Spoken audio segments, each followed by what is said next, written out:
유대 종교 지도자들이 이제 예수님을 받아들이질 않는 거예요. 예수님이 병자를 고쳐도 기뻐하지 않아요. 안식일에 고쳤다는 이유로 예수님을 박해하고요. 이런 상황에서 왜 이들이 이렇게 예수님을 못 알아봤느냐? 지난번에 나눴던 게 뭐냐면 이들은 자기가 인생의 주인이었기 때문이라고 나눴습니다. 자기 자신이 인생의 주인이었기 때문에 하나님을 주인으로 모셔본 적이 없기 때문에 이들은 자기 자신을 위해 살아갔던 거예요. 그러니까 주님이 그렇게 구약에서 약속하셨던 메시아, 구원자, 그리스도에 다 같은 말이에요. 그 구원자가 오셨음에도 불구하고 못 알아보는 거죠. 하나님과 동행해보지 않았으니까. 자기 욕심으로 살아가고 음란함으로 살아가고 탐욕적으로 살아갔기 때문에 그렇습니다. 자, 그래서 중요한 거는 우리가 우리의 인생의 주인을 정말로 하나님으로, 예수님으로 모시고 있는가? 우리가 이것을 점검해야 된다는 것이 지난번 말씀이었습니다. 근데 오늘 예수님은요, 계속해서 말씀하세요. 할 말 다 하셨거든요. 이제 이들하고는 더 이상 얘기할 게 없어요. 그런데 오늘 또 이들에게 계속해서 말씀을 하고 있습니다. 야, 우리 주님이 얼마나 사랑이 많으신 분인지, 자기를 그렇게 무시하고 박해하는 이 악한 자들에게 주님은 지금 물론 지적하고는 있지만 사랑으로 지적하고 있는 거죠. 이들이 깨닫도록. 지금 주님이 오늘도 그 말씀을 하고 있는 겁니다. 아마 이 말씀이 우리에게도 필요한 말씀이 아닐까 생각합니다. 우리는 주님을 정말로 예배한다고 말하고 우리는 주님을 주인이라고 말하지만 솔직히 교회에서는 좀 그럴지 몰라도 교회를 벗어나고 우리의 삶을 살아가는 현장에서 정말 예수님을 나의 주인으로 모시고 있는가? 우리에게 물어보았을 때 정말로 그렇다라고 대답할 수 있는 성도들이 얼마나 있을까요? 그래서 오늘 말씀도 우리가 주의 깊게 들어야 하겠죠. 자, 45절을 먼저 읽도록 하겠습니다. 자, 세 번역 시작. 내가 너희를 아버지께 고발하리라고는 생각하지 말아라. 너희를 고발하는 이는 너희가 희망을 걸어온 모세이다. 예수님은 지금 말씀하면서 내가 너희들을 하나님께 고발하지 않을 거야. 너희들을 고발하는 이가 따로 있는데 너희들이 그토록 존경하고 너희들이 희망을 걸어왔던 모세다. 이 말이 무슨 의미냐 하면 모세가 곧 율법을 상징합니다. 율법서가 뭔지 아십니까? 율법서. 구약 성경에 율법서가 따로 있는데 바로 창세기, 출애굽기, 레위기, 민수기, 신명기 이 5권의 책을 율법서라고 말합니다. 그리고 이 5책을 다른 말로도 얘기합니다. 그게 뭐냐면 모세오경입니다. 율법서는 곧 모세오경이에요. 그리고 율법의 대표가 뭘까요? 율법의 핵심적인 10가지 10계명 10계명을 누가 받았냐 하면 모세가 시내산에 올라가서 하나님께 직접 받았습니다. 모세라고 하는 인물은 성경에서 율법을 상징하는 인물이에요. 그 모세가 유대 종교 지도자들을 고발할 것이다. 그러니까 율법이 너희를 정죄할 것이다는 말입니다. 유대 종교 지도자들은 이 말을 들으면 기분이 어땠을까요? 굉장히 놀라고 불쾌했을 겁니다. 왜냐하면 자기들이 지금까지 정말로 사랑하고 정말로 따르려고 했던 것이 다름 아닌 모세의 율법이었기 때문에 이들이 가장 존경하는 사람은 모세였어요. 율법에 목숨을 걸었어요. 율법이 무엇을 말하는지를 해석하기 위해서 이들은 아주 오랜 세월 수백 년 동안 성경을 연구해 왔고 그 율법을 잘 해석해서 백성들에게 알려주기 위해서 수많은 율법의 조항들을 만들었습니다. 다 율법을 향한 열심이었어요. 그것이 지금 우리가 알 수 있는 탈무드가 바로 이들이 만들어낸 율법의 조항들입니다. 이렇게 율법을 지키기 위해서 또 백성들도 율법을 준수하게 하기 위해서 이들은 자신들의 인생을 다 걸고 율법을 이렇게 사랑했는데 율법이 자신들을 정죄한다라고 예수님이 말하고 있는 거예요. 완전 충격이죠. 자, 그 이유를 설명하는데 46절과 47절을 읽겠습니다. 시작. 너희가 모세를 믿었더라면 나를 믿었을 것이다. 모세가 나를 두고 썼기 때문이다. 그러나 너희가 모세의 글을 믿지 않으니 어떻게 내 말을 믿겠느냐. 예수님은 너희들이 율법을 모른다. 왜냐하면 너희들이 정말 율법을 믿고 안다면 나를 믿었을 것이기 때문이다. 율법의 기능을 말하여 주는 겁니다. 그 유대 종교 지도자들은 율법의 목적을 완전히 잘못 짚었던 거예요. 그들은 율법이 왜 주어졌는지를 몰랐어요. 그들이 생각했던 율법은 뭐였을까요? 율법 자체가 목표였어요. 종교 지도자들은 율법을 그들의 최고의 위에다가 둔 거예요. 율법 자체를 사랑했어요. 그리고 율법을 받았기 때문에 우리는 선택받은 하나님의 백성이 됐고 이 율법을 지킴으로 우리는 구원을 받는다라고 생각했어요. 이것이 그들의 근본적인 오해인 겁니다. 여러분, 그러나 율법을 행함으로 구원을 얻을 수는 없는 거예요. 갈라디아서 2장 16절을 다 함께 읽어보겠습니다. 갈라디아서 2장 16절 시작. 사람이 의롭게 되는 것은 율법의 행위로 말미암음이 아니요 율법의 행위로서는 의롭다함을 얻을 육체가 없느니라. 성경은 분명히 말해요. 율법은 구원을 얻는 방법이 아니라는 거예요. 그런데 유대 종교 지도자들은 율법으로 구원을 얻으려고 했다. 율법의 행위로 구원을 얻으려고 했기 때문에 지금 문제가 생긴 거예요. 자, 비유를 하겠습니다. 율법은 법원의 비유를 할 수 있는데 법원에서 율법의 역할은 검사의 역할입니다. 여러분, 검사가 하는 게 뭐예요? 죄를 드러내는 거죠. 이 사람이 죄를 졌다고 하는 것을 어떻게든 찾아내고 그 근거를 만들어내는 사람이 검사입니다. 율법이 바로 그거예요. 율법의 역할은 우리들이 하나님을 반역한 하나님 앞에서의 죄인이다라고 증언하는 거예요. 증명하는 역할이에요. 그리고 우리에게 사형을 선고하는 것이 바로 율법의 역할입니다.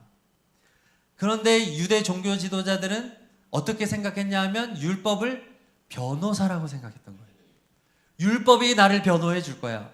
내가 율법을 이렇게 사랑했는데, 내가 율법을 이렇게 철저하게 지켰는데, 나 예배 생활, 헌금 생활, 봉사 생활, 구제 산업, 나는 얼마나 열심히 율법을 지켰는데 이 율법이 마지막 심판의 때에 나를 변호해 줄 거야 라고 생각했던 거예요. 이게 완전 착각이었던 거죠. 율법은 검사예요. 우리는 완벽한 죄인이고 하나님 앞에 누구도 죄 짓지 않은 사람이 없고 모두가 다 지옥 갈 존재다. 이것을 규정 지어주고 너의 죄의 결과는 사형이야 라고 선고하는 것이 바로 율법의 역할이에요. 결국 율법이 우리에게 안겨주는 것은 절망입니다. 절망. 아무리 지켜 행하려고 해도 지킬 수 없는 것. 1,000가지, 10,000가지의 율법을 다 지켜 행하도 단 한 가지의 율법을 어기면 우리는 죄인이 되는 거잖아요. 그 누가 죽을 때까지 율법을 다 지켜 행할 수 있겠습니까? 더군다나 율법의 정신은 마음이에요. 하나님은 마음까지 심판하세요. 내가 겉으로 죄를 짓지 않았다 할지라도 내 마음으로 다른 사람을 미워했다면 난 죄인이 되는 거예요. 내 마음으로 다른 사람을 저주하고 욕했다면 단 한 번만 욕해도 나는 죄인이 되는 거예요. 하나님 없이 살아가는 것, 이거 역시 죄예요. 율법은 이것을 알려주는 거예요. 너는 죄인이야. 너는 죄인이야. 너는 지옥행이야. 자, 그렇다고 한다면 율법은 나쁜 걸까요? 율법은 악한 걸까요? 어떻게 생각하세요? 율법은 악한 것이 아닙니다. 법원에서 검사가 악한 사람이 검사가 아니잖아요. 율법은 지극히 옳은 거예요. 정의예요. 하나님이 주신 법이에요. 하나님이 주신 법이 어떻게 악할 수가 있겠습니까? 율법은 하나님이 우리에게 주신 공정한 법이에요. 네. 그래서 율법은 우리에게 필요합니다. 율법은 반드시 필요해요. 율법이 있어야 내가 지금 어떠한 처지에 놓여 있는지를 알 수 있기 때문이죠. 자, 지금 세상에서 여러분들은 피곤해도 오늘 나와서 하나님을 예배하잖아요. 세상에서 하나님을 예배하지도 않고 찾지도 않는 사람들은 율법을 모르는 사람들이죠. 그들은 자기들이 지금 얼마나 위험한 상황에 있는지를 몰라요. 자기들이 지금 사형 선고를 받았다는 것을 몰라요. 그러니까 지금 예수님을 믿지 않는 사람들은 자기가 자기 인생의 주인이 되어서 어떻게 하면 나를 만족시킬까? 어떻게 하면 행복해질 수 있을까? 이 목표를 향해서 다름박질하고 있는 거예요. 그러나 그들의 마지막은 어디일까요? 영원한 심판, 불의 심판, 지옥이에요. 하나님으로부터의 영원한 분리, 저주가 그들에게 기다리고 있는 것입니다. 그러므로 율법은 우리에게 너무나도 중요한 역할을 하고 있는 거예요. 내 상황이 지극히 절망적인 상황에 있다. 자, 그렇다고 한다면 율법으로 끝날 수 있겠습니까? 아, 율법이면 충분합니다. 이럴 수가 없는 거예요. 검사가 지금 나를 죄인으로 정죄했잖아요. 그럼 이제 우리에게 뭐가 필요합니까? 변호사가 필요한 거예요. 우리에게 도움을 줄 손길이 필요한 거예요. 그런데 검사의 말이 다 맞아요. 지극히 맞아요. 변호할 수가 없어요. 우리에게 이런 절망적인 상황 가운데 율법이 의도하는 게 뭐냐? 방금 예수님이 말씀하셨던 것과 같이 율법은 곧 누구를 말해주는 것이다? 예수 그리스도를 말해주는 것이다. 율법은 항상 다음 단계로 우리를 인도한다는 거예요. 구원자가 필요하다는 거예요. 하나님의 도움이 필요하다는 거예요. 바로 복음으로 우리를 안내하는 것이 율법의 역할인 것입니다. 복음이 무엇입니까? 이런 절망적인 사형 선고를 받은 우리에게 대신 이 죄의 값을 지불한 분이 있다는 거예요. 내가 죽어 마땅하고 내가 지옥 가는 것이 지극히 정상인데 이것을 대신 감당해 주신 분이 계시다. 그분이 바로 하나님의 유일한 아들 예수 그리스도시다. 이 말을 하는 거예요. 그런데 이 구원은 너무나 값진 것이기 때문에 이거는 우리가 값을 지불할 수가 없어요. 노력해서 되는 게 아니에요. 선물로만 받아야 돼요. 그래서 은혜라고 말하는 거죠. 착한 일을 많이 해서 안 돼요. 예배를 빠지지 않고 드려서 안 돼요. 봉사 많이 해도 안 돼요. 헌금 많이 해도 안 돼요. 구제를 수십억을 해도 안 돼요. 예수님밖에 없는 겁니다. 내 죄값을 해결해 주실 구원자가 우리에게 필요하다. 예수님이 지금 그 말을 하는 거예요. 유대 종교 지도자들에게 얘들아, 너희들이 율법으로 구원을 얻으려고 하느냐? 불가능해. 너희들 앞에 있는 내가 필요한 거야. 내가 너희의 구원자야. 내가 길이야. 라고 주님은 지금 이들에게 말하는 겁니다. 예수님 말하잖아요. 지금 요한복음 46장 47절 7절 마지막에 어떻게 내 말을 믿겠느냐? 이 주님의 말씀 속에는 나를 믿어야 한다고 하는 강력한 주님의 그런 외침이 있는 것입니다. 내가 구원이야. 유대 종교 지도자들은 결국 율법만으로 만족하려고 했던 이것 때문에 망한 것이에요. 예수님 복음까지 나아가지 못했기 때문에 그래서 망한 것입니다. 복음이 얼마나 귀한 것인지 이것을 알지 못했기 때문에 율법이 정해놓은 법을 지키고 그게 안 되잖아요. 그러니까 이들에게는 세상적인 복이 더 필요했던 거예요. 마음이 채워지지 않는 거예요. 예수님으로 채워지지 않으니까 아주 탐욕적으로 사는 거죠. 돈, 명예, 권력을 추구하며 살았던 것입니다. 저는 오늘 말씀으로 세상 사람들을 5부류로 한번 나눠봤어요. 자, 앞에 좀 화면을 보시면 자, 첫 번째 부류의 사람들은 자, 우리 졸린 사람도 있으니까 큰 목소리로 읽어봅시다. 시작. 복음도 믿지 않는 자. 율법과 복음을 다 믿지 않는 사람들은 어떻게 살아갈까요? 자기 마음대로.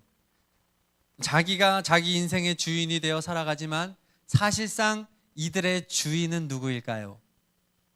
자기인 것 같지만 마귀의 종인 것입니다. 세상의 종으로 살아가요. 자기들이 사형수라는 것도 알지 못한 채 멸망과 죽음과 지옥을 향해 다름박질하는 사람들, 바로 율법도 복음도 믿지 않는 자들입니다. 자, 그 다음에 두 번째 부류의 사람이 있습니다. 2번 시작. 율법을 바르게 믿는 자. 이들은 율법이 자신들을 정죄하고 있음을 깨닫고 절망하는 사람들입니다. 나에게는 희망이 없다라는 것을 깨달은 사람들, 나에게 구원이 필요하다, 이것을 깨달은 사람들이 바로 율법을 바르게 믿는 사람들입니다. 여기까지. 자, 그래서 복음까지 나아가는 사람이겠죠. 자, 세 번째 부류의 사람입니다. 시작. 율법을 잘못 믿는 자입니다.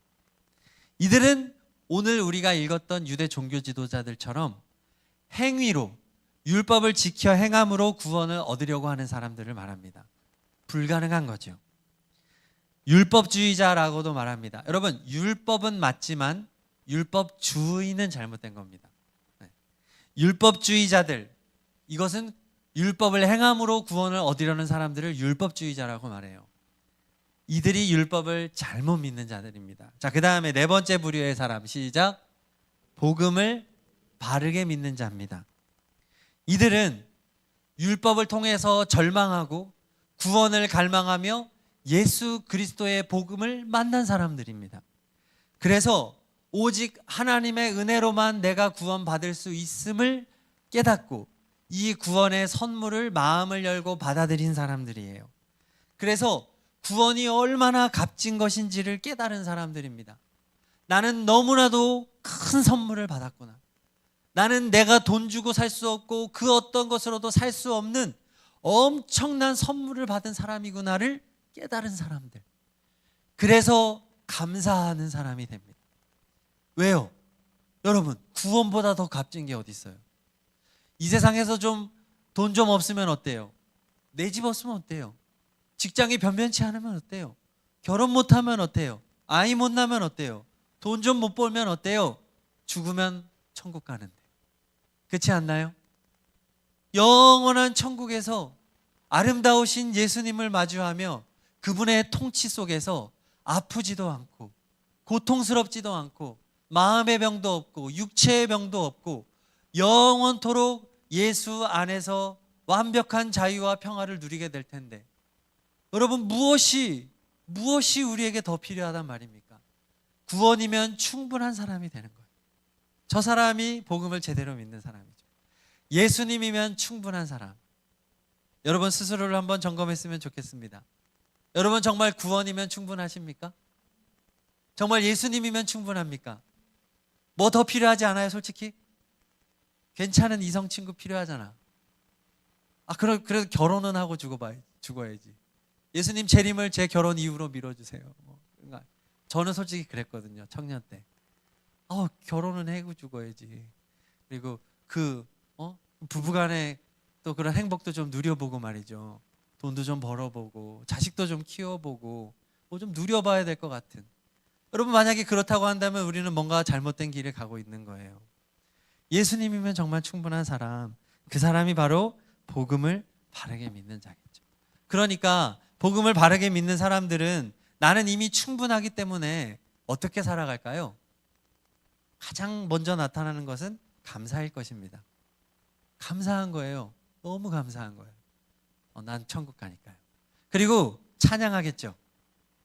입만 열어도 찬양이 나오지 않겠어요? 하나님, 나 같은 죄인 살리신 주님의 은혜가 너무 큽니다.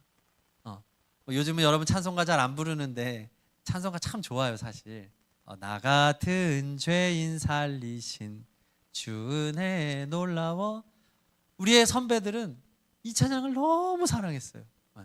잃었던 생명 찾았고 광명을 얻었네. 눈물 팍 흘리면서 주님 한 분만으로 나는 만족합니다. 감사하는 거예요. 뭐 더 필요한 게 없으니까. 그리고 예수님을 위해서 살아가겠죠. 그렇지 않겠어요? 너무나 큰 사랑을 받았으니까. 돈을 위해서 살까요? 아니에요. 예수 위해 사는 거죠. 어떻게 하면 주님의 사랑에 보답할 수 있을까? 주님이 무엇을 기뻐하는가? 주님이 정말 원하시는 게 무엇인가 생각하면서 예배의 자리, 기도의 자리, 찬양의 자리, 순종의 자리로 가겠죠. 이 사람이 복음을 잘 믿는 자겠죠. 자, 마지막입니다. 5번째 부류. 시작. 복음을 잘못 믿는 자. 이 사람들은 복음을 듣고도 만족하지 않는 사람이에요. 예수님의 복음을 알아. 주님이 나를 위해 십자가 위에 달려 돌아가신 걸 알아. 그런데 부족하다고 느끼는 거예요. 구원으로 충분하지 않다고 생각하는 거예요. 그래서 뭐가 자꾸 필요해. 이 사람들은 사실은 예수님을 주인으로 모시지 않은 거예요. 구원의 의미를 모르는 거예요. 이 사람들은 자꾸만 세속적인 것을 추구하게 돼 있어요. 예수님으로 충분하지 않기 때문이죠. 돈이 필요해요. 성공이 필요해요. 출세가 필요해요. 잘 돼야 돼요. 그래서 이런 사람의 기도는 다 세속적이에요. 기도하는 이유가 다 구하는 거예요. 나의 욕심을 따라 기도하는 거예요. 예수님이 정말로 원하는 게 무엇입니까? 주님, 내가 어디에 있기를 원합니까? 주님, 내가 무엇 하기를 원합니까? 이런 기도를 하질 못해. 예수님, 인상 팍 쓰면서 막 주님 막 쟤 때문에 막 원망이 막 가득 찬 거야. 충분하지 않으니까. 주님, 나는 왜 우리 집은 가난해가지고, 왜 우리 부모님은 능력이 없어가지고, 왜 나는 이런 게 부족하고, 왜 나는 이래가지고, 이게 슬픔으로 막 자기 연민이 막 가득 차가지고 기도하면 그냥 펑펑 울면서 막 기도는 하지만 감사가 없는 기도, 죄다 구하는 기도. 그게 되면 하나님 이거 주세요, 저거 주세요. 하나님 주셨어. 또 다른 거 주세요, 다른 거 주세요. 평생 동안 자기를 위해서 기도하고 예배하는 사람. 이 사람은 복음을 잘못 믿는 거죠. 복음을 만나지 못한 사람이에요. 자, 그래서 성경은요, 이 성경은 다 율법과 복음에 대한 책이에요. 율법과 복음이 다 필요하다. 그런데 너무나 많은 성도들이 이 율법과 복음을 구분하지 못해서 자꾸 율법적인 신앙생활을 하는 거예요. 여러분들 지금 예배드리러 나왔는데 여러분의 마음은 어떤 마음이십니까? 정말 복음을 만난 사람의 감격이 있습니까? 난 정말 주님을 찬양하고 싶고 그분에게 영광 돌리고 싶고 나는 오늘을 위해서 존재하는 사람이다라고 하는 그런 정체성이 있습니까? 그게 아니라 당연히 교회 가야 되는 거 아닌가, 그냥 형식적으로 어려서부터 갔으니까, 아니면 교회 안 가면 왠지 벌 받을 것 같고, 교회 안 가면 왠지 지옥 갈 것 같고, 뭔가 이런 의무감, 이런 것들 때문에 율법적인 신앙생활을 하고 있다면 여러분들에게 정말 필요한 거는 복음이겠죠. 성경의 많은 이야기들이 율법과 복음을 설명하고 있어요. 저는 그 중에 오늘 한 가지 이야기를 여러분들과 나누고 싶습니다. 바로 에스더서입니다. 성경의 구약에 에스더서가 있거든요. 길지 않아요. 한번 꼭 읽어보면 좋겠습니다. 너무 재밌어요. 새번역 또는 우리말 성경으로 보면 쉬워요. 자, 당시 배경이 기원전 요 배경을 좀 설명할게요. 기원전 586년에 이스라엘이 바벨론에 의해서 나라를 잃습니다. 그리고 바벨론의 포로로 끌려가게 되죠. 그리고 바벨론은 페르시아에 또 나라를 빼앗기게 됩니다. 이스라엘 백성들은, 유대인들은 페르시아에 남겨져 있어요. 그리고 후에 70년 후에 하나님께서 이제 포로에서 귀환을 하게 해주는데 1차, 2차, 3차 귀환을 하고 일부만 귀환해요. 왜냐하면 70년 동안 이미 페르시아에 적응한 거예요. 선진국에 적응해버려서 일부만 귀환을 해요. 1차, 2차, 3차에 귀환을 하는데 에스더서의 배경은 1차와 2차 귀환 사이에서 일어난 이야기입니다. 대략 BC 450년 정도의 이야기입니다. 지금부터 2500년 정도 전의 이야기인데, 자, 페르시아 땅에서 있었던 사건이에요. 페르시아에 하만이라고 하는 고위 관료가 있습니다. 돈도 어마어마하게 많은 사람. 근데 그가 하만, 이스라엘 민족을 너무 증오해요. 사탄을 상징하거든요. 마귀. 이 하만이 치밀하게 계획을 세워서 왕을 설득합니다. 그래서 이스라엘 민족은 누구를 섬깁니까? 유일신 하나님을 섬기잖아요. 그러니까 왕에게 고자질하기 딱 좋은 나라 민족이죠. 왕이시여, 이 민족은 위험한 민족이에요. 가만히 놔뒀다가는 반역을 일으키는 나라입니다. 페르시아 왕을 신으로 섬겨야 되는데 하나님이라고 하는 신을 섬기는 나라예요. 막 하면서 이들을 다 멸절시켜야 합니다. 제가 왕에게 이 일을 위해서 큰 재산을 이 나라에 바치겠습니다. 왕께 바치겠습니다. 이렇게 설득을 해서 왕의 허락을 받습니다. 그렇게 왕의 허락으로 한 조서가 쓰여지게 됩니다. 한 문서가 쓰여져서 전국으로 이제 다 보내어지게 되는 거죠. 조서의 내용이 이렇습니다. 당시의 달력 12월 13일에 한 날 동안에 유대 사람들을 남녀노소를 이거 아니에요. 막론하고 다 죽이라는 거예요. 그리고 재산을 다 뺏어라. 이러한 조서가 공포가 됐습니다. 그리고 이 조서에는 반드시 왕의 도장을 찍게 되어 있습니다. 인장 반지의 도장을 찍는데, 여러분, 왕의 인장 반지가 찍혀진 조서는 절대로 취소할 수가 없습니다. 왕의 도장이 찍혔기 때문에. 심지어 왕도 취소를 못합니다. 엄청난 힘을 가지고 있습니다. 이제 유대인들은 12월 13일에 다 죽기로 결정이 된 겁니다. 바로 이 조서가 율법을 상징해요. 심판의 날 12월 13일이 정해졌죠. 우리도 언젠가 예수님이 오면 심판받습니다. 그날이 정해진 거예요. 그리고 그날이 오면 다 죽습니다.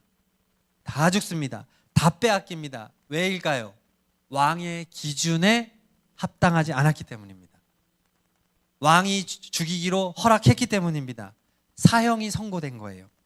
자, 그래서 이 조서의 역할은 끝날을 알려주고 유대인들로 하여금 어떻게 만드나요?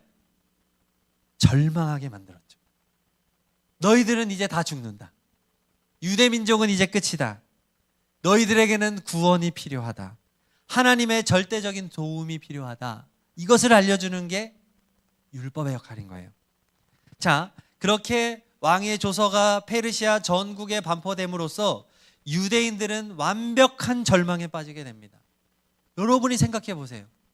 형제 자매 자식 할 거 없이 이제 다 죽게 생긴 거예요. 내 나라도 없는 우리가 대항할 수가 없어요. 그 강력한 왕권 아래에서 반드시 죽는 겁니다. 울고 불고 통곡하고 난리가 났습니다. 자, 그런데 놀라운 일이 일어납니다. 하나님의 섭리, 하나님의 계획이 있는데 바로 에스더입니다. 유대인이 했어요. 유대인이었던 에스더가 지금 이 페르시아의 왕비로 앉아 있는 겁니다. 하나님이 준비하셨던 거예요. 그 시기와 방법, 이거 에스더서 보면 다 나와요. 기가 막힌 하나님의 역사하심으로 유대인이었던 에스더가 왕비의 자리에 앉아 있는 거예요. 와우. 페르시아 왕조차 자기 왕비가 유대인이라는 걸 모르고 있어요. 그래서 하나님께서는 이 에스더를 통해서 왕의 마음을 얻게 만들고 모든 계략을 주도했던 하만의 계획을 드러냅니다. 왕은 이 사실을 알게 되고 하만을 처형하게 됩니다. 하만이 높은 곳에 달려 죽어요. 놀라운 일이 일어나죠. 하나님의 손길, 보이지 않는 하나님의 역사심이 일어난 거예요. 자, 그런데 문제가 있어요. 아까 말씀드렸죠? 왕의 도장이 찍힌 조서는 절대로 취소할 수가 없다. 유대인들이 12월 13일에 죽는 것은 정해진 거예요. 하만이 죽었지만. 자, 그때 어떻게 했을까요? 이걸 어떻게 극복했을까요? 그것이 오늘 지금 읽을 에스더 8장 11절에서 13절 내용입니다. 우리 길지만 다 함께 내용을 생각하며 읽겠습니다. 시작. 왕의 조서 내용은 사는 유다 사람들이 함께 모여서 목숨을 지킬 수 있도록 한 것이다. 어느 성읍에서든지 다른 민족들이 유다 사람들을 공격하면 거기에 맞서서 공격하여 오는 자들뿐만 아니라 그들의 자식과 아내까지도 모두 죽이고 도륙하고 진멸하고 재산까지 빼앗을 수 있게 한 것이다. 그러나 아하수에로 왕이 다스리는 모든 지방에서 유다 사람들이 이런 일을 할 수 있는 날은 12째 달인 아달월 13일 하루 동안으로 규정하였다. 각 지방에서는 그 조서를 법령으로 공포하여 각 민족에게 알리고 유다 사람들이 대적들에게 원수 갚을 날을 미리 준비하게 하였다. 아멘. 자, 원래 하만이 유대 민족을 죽이기로 작정했던 아달월이라고 부르는 12월 13일 동일한 날에 이제 역으로 유대인들이 그들을 공격하고 그들의 재산까지도 빼앗을 수 있는 그것을 이제 조서를 발표한 겁니다. 새로운 조서. 이것이 바로 무엇일까요? 복음인 거죠. 이것으로 인해서 전세가 완전히 역전된 거예요. 가장 결정적인 건 뭘까요? 왕이 누구 편이 된 겁니까? 왕이 유대인 편이 된 거죠. 왕이 유대인의 편을 들고 왕비가 유대인이에요. 그러면 게임이 끝난 거죠. 그래서 유대인들을 죽이려고 했던 자들이 모두 죽임을 당하게 된 거예요. 이날이 유대인의 큰 명절인 부림절이라고 불리는 명절이고, 이 명절은 지금도 유대인들에게 매우 큰 축제로 지켜지고 있는 명절입니다. 우리나라로 말하면 광복절이에요. 부림절. 그리고 이 새로운 조서, 첫 번째 조서가 절망으로 이끄는 율법이었다고 한다면 새롭게 쓰여진 이 조서가 바로 복음을 상징하는 거예요. 하나님께서 페르시아의 에스더를 예비하셨던 것처럼 우리에게 예수 그리스도를 예비하셨다는 거죠. 그리고 철저하게 이 모든 계획은 하나님이 세우신 것이고, 에스더의 공로로 구원받은 것처럼 예수 그리스도의 공로로 우리가 구원받았다는 겁니다. 첫 번째 조서도 파기되지 않았어요. 유효해요. 그러나 두 번째 조서는 이 모든 저주를 극복할 수 있을 만한 강력한 능력을 가지고 있는 거죠. 율법을 완전히 극복할 수 있는 것, 복음이라는 겁니다. 하나님이 이것을 이룬 거죠. 자, 그렇다고 한다면 유대인들의 마음이 어땠을까요? 자신들은 12월 13일이 되면 반드시 죽어야 합니다. 모든 재산, 자식까지 다 죽어야 됩니다. 완벽한 절망에 빠졌습니다. 그런데 이제 하나님의 철저한 섭리로 말미암아 하나님의 계획으로 왕비가 유대인이었고, 이제 우리는 하만도 죽었고 완벽한 자유를 얻게 됐고, 오히려 자신들의 대적까지도 다 죽이는 그런 기쁨을 누립니다. 그러면 유대인들은 이제 어떤 마음이겠냐는 거예요. 지금까지도 이 불임절을 지키고 있을 정도로 감사하고 기뻤겠죠. 이방 땅에서 산다고 하는 그 서러움, 그렇잖아요. 이방 땅에서 노예로 산다고 하는 그 서러움이 이들의 마음에 가득했을까요? 자기들의 집이 좀 작다고 불평했을까요? 아니죠. 구원받았다고 하는 이거 하나만으로도 충분히 만족했을 거예요. 그렇지 않아요? 더 이상 바랄 게 없었을 거예요. 하나님 앞에. 여러분, 그게 복음이라는 거예요. 우리가 정말로 복음을 만났다고 한다면 언젠가 우리는 다 죽잖아요. 12월 13일이 와요. 우리가 멸망당할 예수님의 재림의 때가 왔을 때 우리는 다 죽어 마땅한 죄인들입니다. 그러나 우리는 예수 그리스도께서 십자가에 죽이심으로 말미암아 우리는 결코 정죄당하지 않아요. 율법이 아무리 우리를 정죄해도 예수님이 이 율법을 다 이루었기 때문에 나에게까지 처벌이 오지 않아요. 이 처벌이 예수님에게로 갔기 때문이죠. 나는 무죄한 자가 된 거예요. 의인이 된 거예요. 그러면 여러분, 우리가 하루를 살아도 어떻게 살아야 마땅하겠습니까? 감사로 살아야 되겠죠. 기쁨으로 살아야 되겠죠. 성경은 말합니다. 데살로니가전서, 항상 기뻐해라. 쉬지 말고 기도해라. 범사에 감사해라. 이것이 우리를 향한 하나님의 뜻입니다. 여러분이 원하는 대로 인생이 흘러갑니까? 기도하는 대로 잘 되십니까? 그건 위험한 거예요. 그 사람은 하나님이 필요 없어지고 예수님도 필요 없어질 수 있어요. 그러나 여러분, 인생이 내 뜻대로 되어지지 않는다고 하는 것이 오히려 우리에게 감사의 주제가 될 수 있어요. 복음이 정말로 내 안에 살아있는지를 점검할 수 있고, 내가 지금 왜 기뻐하지 못하는가, 내가 왜 지금 감사하지 못하는가, 복음을 믿지 못하기 때문이구나. 내가 얼마나 감사한 상황이 있는지 모르는구나. 그리고 여러분들, 우리가 정말 복음을 만났다고 한다면 여러분들, 우리가 주님을 위해 사는 것이 마땅합니다. 주님이 여러분들에게 그 귀한 생명을, 고귀한 생명을 주셨잖아요. 누가 여러분들을 위해 생명을 준 분이 누가 있습니까? 여러분의 부모입니까? 아무리 여러분을 사랑해도 목숨을 준 분은 없잖아요. 여러분들에게 자기 목숨을 내어주신 우리 예수님, 하나님이신 예수님, 이제는 그분을 위해 사는 것이 마땅한 것입니다. 여러분에게 주님께서 각자에게 많은 각양각색의 은사를 주셨어요. 재능을 주셨단 말이에요. 그걸 가지고 여러분들이 살면서, 여러분의 직장 생활을 하면서, 또 여러분에게 주신 관계가 있어요. 여러분의 관계 속에서, 가정에서, 일터에서 예수님을 위해서 살아가는 것입니다. 주님이 우리에게 요구하는 게 뭐예요? 사랑해라, 용서해라, 감사해라. 여러분들 마음을 아프게 하는 사람들을 위해서 기도하는 것, 그리고 여러분 가족 중에 예수님을 믿지 않는 분을 위해서 섬기고 희생하고 복음을 전하는 것, 그리고 여러분의 직장에서 열심히 성실하게 일하여서 예수님을 믿는 사람들이 얼마나 좋은 사람인지, 예수님이 얼마나 여러분들을 인격적이고 훌륭한 사람으로 빚어가시는지를 증명할 수 있는 사람으로 그렇게 살아가는 것, 그것이 우리가 해야 될 일이 아닐까요? 세상 사람들하고 전혀 구분되지도 않고, 너무나도 인격적이지도 않고, 너무나 이기적이고 욕심꾸러기고 희생하지도 않고 사랑도 없고 다른 사람의 말을 귀 기울여 듣지도 않고 존중도 없고 배려도 없고 자기만 옳다고 말하고, 누가 그렇게 할 수 있겠습니까? 복음을 만난 사람이라고 한다면.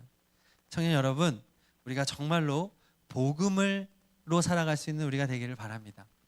율법도 필요하고 복음도 필요합니다. 오늘 말씀을 잘 붙잡고 우리 시간 좀 찬양하고 기도했으면 좋겠습니다.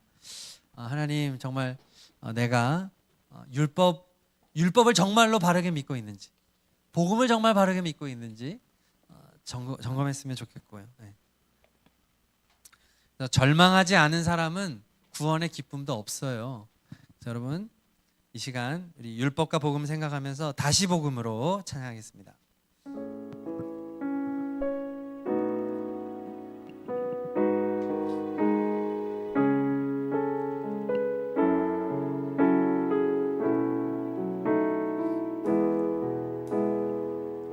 하나님 독생자 예수 그리스도, 그분만이 오직 길과 진리 생명이라.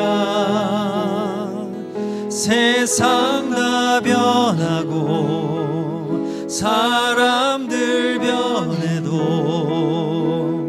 나에겐 복음 십자가뿐이라. 하나님 독생자 예수 그리스도, 그분만이 나의 길과 진리 생명이라.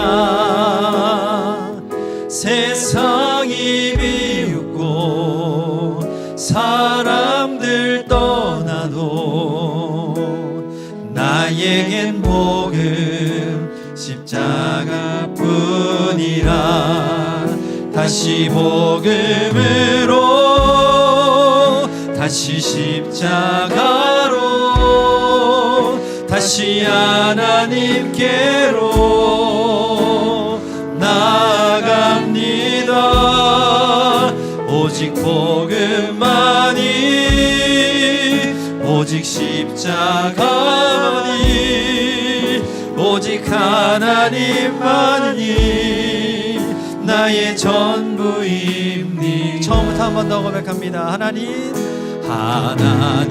독생 예수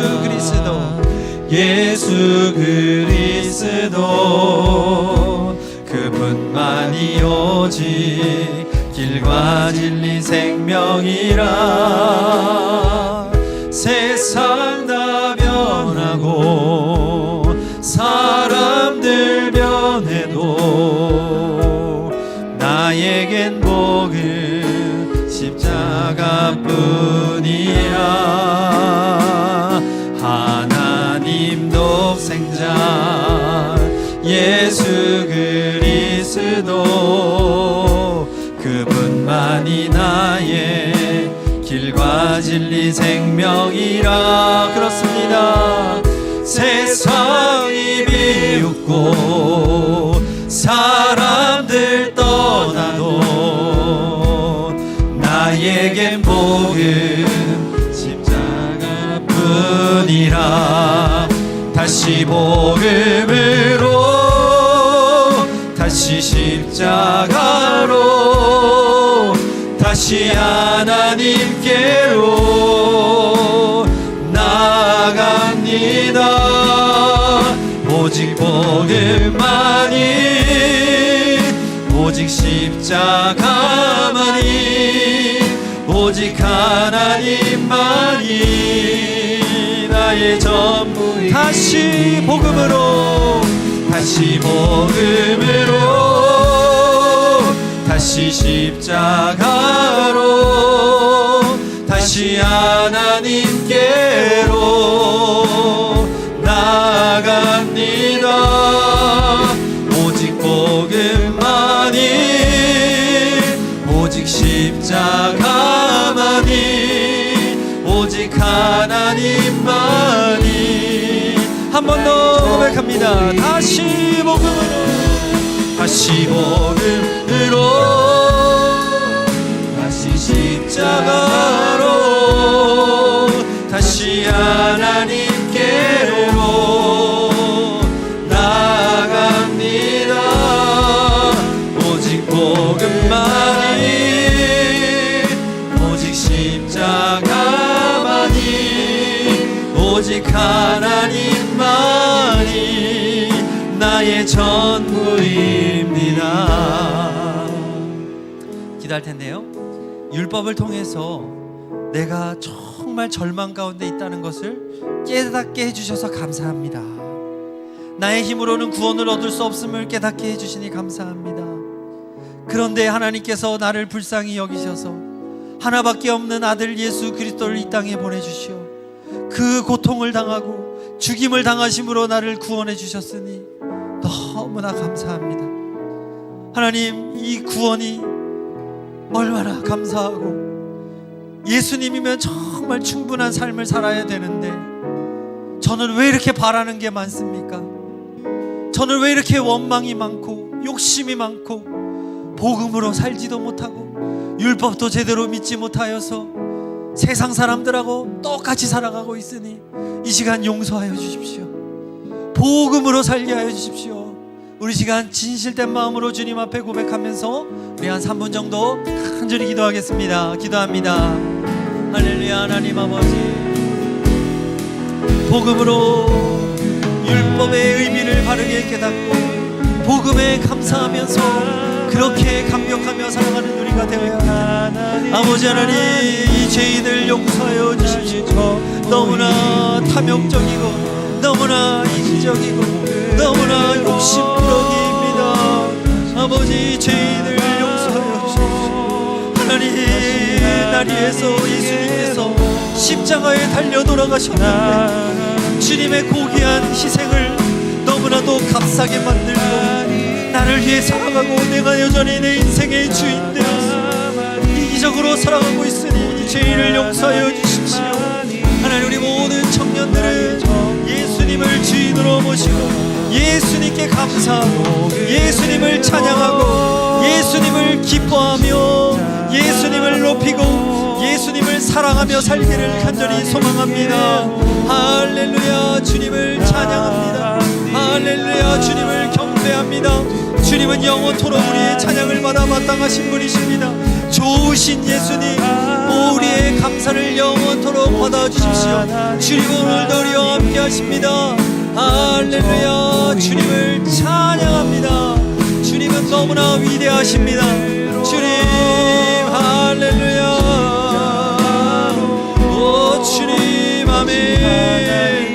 주님은 오늘도 우리와 동행하시고 우리를 지켜주시고 죄로 가득한 우리에 오셔서 깨끗하게 하시고 우리를 아버지 하나님이여 온전케 하시고 죄인이라 말씀하지 않으시고 사랑하는 하나님의 자녀라 나의 거룩한 신부라 말씀하고 계시니 예수님을 위하여서 사랑하는 우리가 되기를 간절히 소망합니다. 할렐루야. 주님을 찬양합니다. 할렐루야 아멘. 오 주님 아멘 아멘. 영원히 주님을 찬양합니다. 오 주님 위대하고 전능하시며 영원토록 다스리시는 왕 되신 예수님을 이 시간 내 마음을 다하여 경배합니다.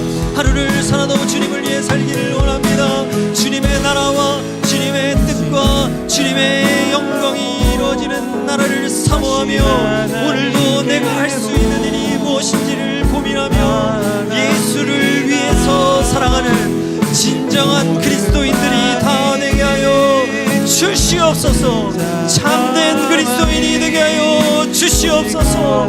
복음으로 살아가기를 원하나이다. 하나님 우리의 마음에 온전한 구원을 허락하여 주시옵시고 성령의 감화를 허락하여 주시고 불의 여와 같이 갈라지는 성령의 역사를 한 영혼 한 영혼에게 내려주셔서 이 시간 우리의 청년들의 마음이 깨지고 부서지고 온전케 되는 역사를 허락하여 주십시오. 우리는 모두 다 지옥강이 마땅한 절망 가운데 있는 자들이었다고 하는 사실을 깨닫고 우리를 죄와 사망에서 구원하여 주신 예수 그리스도를 사랑하며 그분을 위해 사랑하는 우리가 되기를 간절히 소망합니다. 복음으로 살아가기를 원합니다. 할렐루야. 주님 오 예수님 인도하여 주십시오.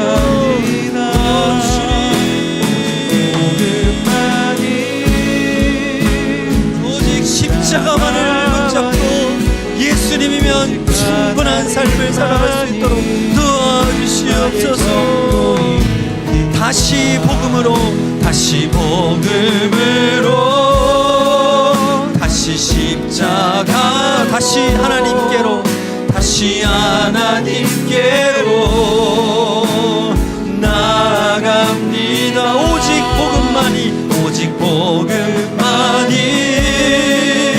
오직 십자가만이 오직 하나님만이 나의 전. 마지막으로 고백합니다. 다시 복음으로 다시 십자가로 다시 하나님께로 나아갑니다. 오직 복음만이 오직 십자가만이 오직 하나님만이 나의 전부입니다. 제가 기도합니다. 하나님 아버지, 우리가 율법을 제대로 믿고 복음을 제대로 믿고 살아갈 수 있도록 늘 성령으로 역사하여 주시옵소서. 우리 안에 살아계신 예수님, 우리가 참으로 구원받은 자라고 하는 그 사실을 믿게 하여 주시고 그 감격으로 살아갈 수 있도록 우리를 이끌어 주시옵소서. 우리에게 감사가 넘쳐나고 찬양이 넘쳐나고 주님을 위해 살아가고자 하는 결단이 날마다 새롭게 하여 주시옵소서. 우리가 살아가는 이유는 예수님을 높이고 예수님을 사랑하는 것입니다. 하나님, 우리의 청년들의 삶의 방향을 온전히 인도하여 주옵소서. 예수 그리스도의 이름으로 기도드립니다. 아멘.